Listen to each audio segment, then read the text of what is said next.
Je suis à Windhoek, la capitale de la Namibie. Ici, il fait très sec, il pleut presque jamais. Du coup, je vais te montrer comment ils font pour recycler l'eau usée pour la rendre potable. En gros, ils boivent l'eau des toilettes. Oui, oui.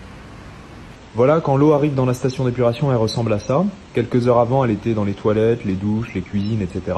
Et dans quelques jours, elle sera de retour dans le robinet. Ça paraît incroyable, mais c'est vrai.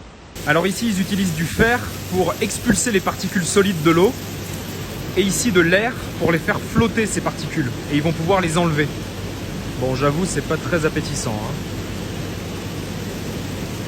Pas du tout, du tout. Dans ces bassins, c'est des filtres à sable. Donc c'est un processus naturel. Le sable filtre l'eau. C'est déjà beaucoup plus clair. Ensuite, il y a une étape qu'on ne voit pas parce que ça se passe dans ce réservoir en béton. C'est le processus d'ozonation qui permet d'éliminer notamment les virus ou les antibiotiques présents dans les urines et les excréments, mais aussi tout ce qu'on trouve dans les produits ménagers ou dans les gels douche par exemple.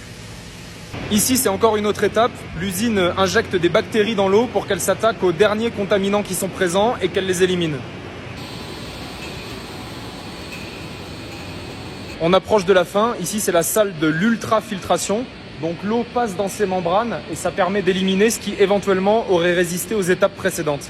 À l'intérieur, c'est comme ça. Ce sont des milliers de tout petits tuyaux minuscules.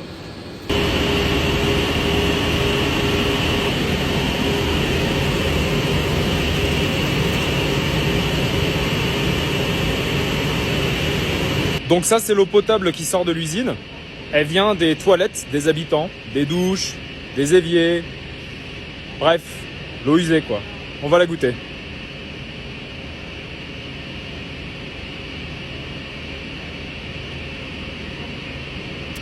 Elle est bonne.